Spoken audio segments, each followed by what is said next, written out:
এইভাবে আমসত্ত্ব বানিয়ে ঘন্টার পর ঘন্টা রোদে দিতেও হবে না, আর পাখার হাওয়াতেও শুকোতে হবে না।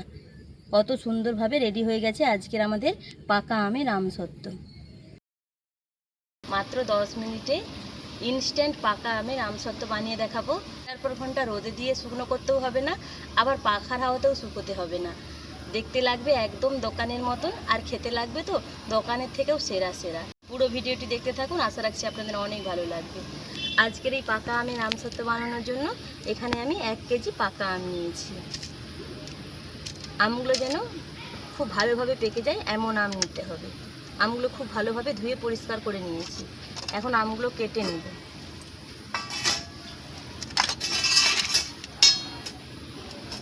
আমের মুখের দিকটা কেটে ওপরের খোসাটা তুলে নিচ্ছি।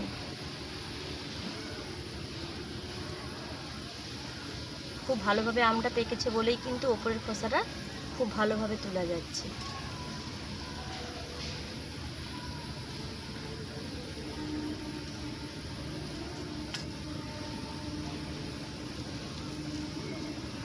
ওপরের খোসাটা তুলে নেওয়ার পর এখানে একটা পাত্র নিয়েছি, তাতে একটা ছাঁকনি দিয়ে দিলাম। একেবারে আমের পাল্পটা বের করে নেব, আর তার সাথে আমের পাল্পটা ছাঁকাও হয়ে যাবে।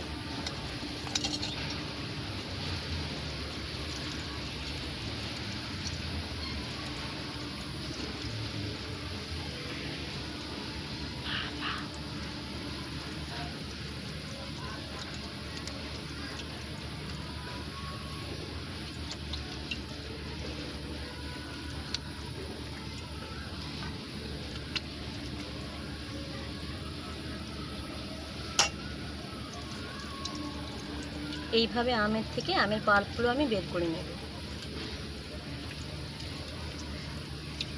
এইভাবে যদি একেবারে ছাঁকুনির মধ্যে ছেঁকে নেওয়া যায় তাহলে আর পরে ছাঁকার কোনো প্রয়োজন হবে না।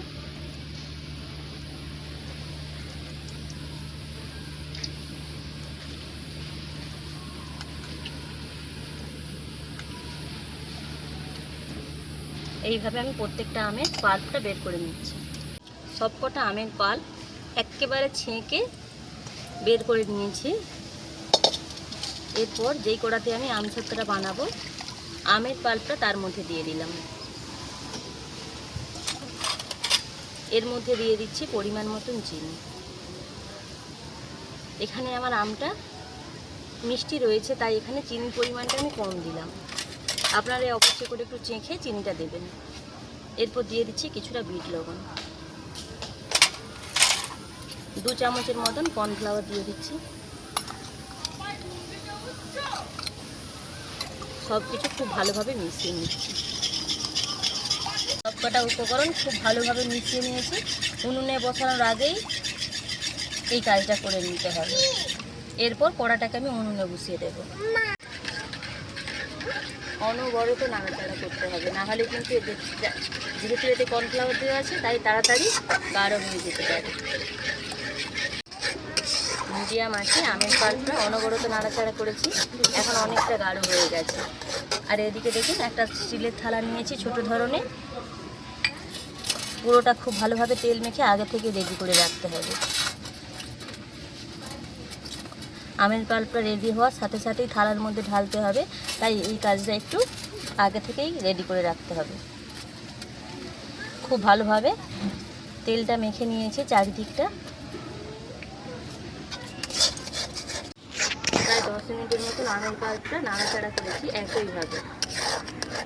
এখন দেখুন আমের পাল্পটা কত সুন্দরভাবে রেডি হয়েছে। কড়া থেকে একটু সরিয়ে দিলে মাঝখানটা কত সুন্দরভাবে ফাঁকা হয়ে যাচ্ছে কিছুক্ষণের জন্য। এতে করে বুঝতে হবে আমের পাল্পটা খুব ভালোভাবে রেডি হয়ে গেছে।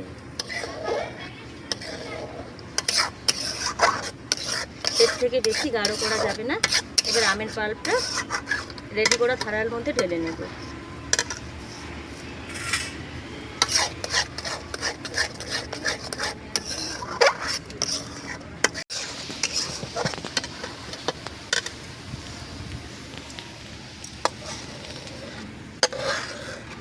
খুব তাড়াতাড়ি এই কাজটা করতে হবে, নাহলে উনুন থেকে নামিয়ে যদি রেখে দেওয়া যায় তাহলে কিন্তু খুব তাড়াতাড়ি এটা বসে যাবে।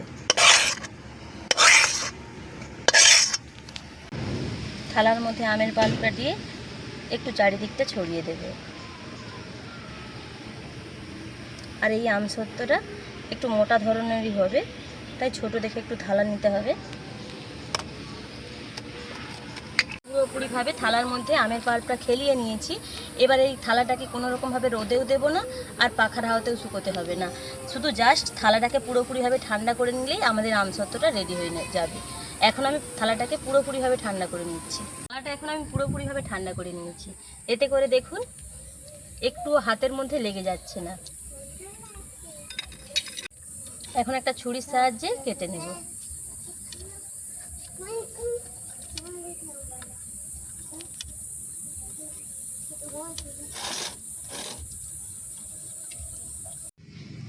খুব ভালোভাবে সাইজ করে আমসত্ত্বটা ছুরি দিয়ে কেটে নিয়েছি। এখন পিস পিস করে তুলে নেব। একটা প্লেটের মধ্যে তুলে নিচ্ছি।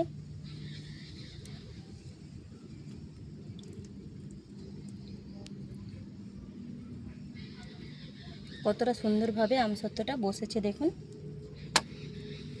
ঘন্টার পর ঘন্টা রোদে দেওয়া ঝামেলা ছাড়াই, কোনো রকম পাখার হাওয়াতে শুকনো করা ছাড়াই আমসত্ত্বটা আমরা রেডি করে নিয়েছি।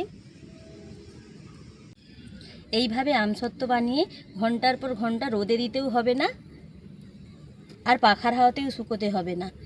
কত সুন্দরভাবে রেডি হয়ে গেছে আজকের আমাদের পাকা আমের আমসত্ত্ব। একদম দোকানের মতন হয়েছে আজকের এই আমসত্ত্ব পাকা আমের। একবার হলেও আপনারা এই পদ্ধতিতে আমসত্ত্ব বানিয়ে দেখতে পারেন। যেহেতু আমরা এই আমসত্ত্বটা ঘন্টার পর ঘন্টা রোদেও দেইনি, আবার পাখার হাওয়াতেও শুকিয়ে নিইনি, তাই এই আমসত্ত্বটা বানিয়ে আপনারা নর্মাল ফ্রিজে 6 মাসের মতন রেখে দিয়ে সংরক্ষণ করতে পারবেন। এর থেকে বেশি রাখা যাবে না। তাহলে বন্ধুরা, আজকের এই পাকা আমের আমসত্ত্ব রেসিপি আপনাদের কেমন লেগেছে কমেন্টে জানাবেন।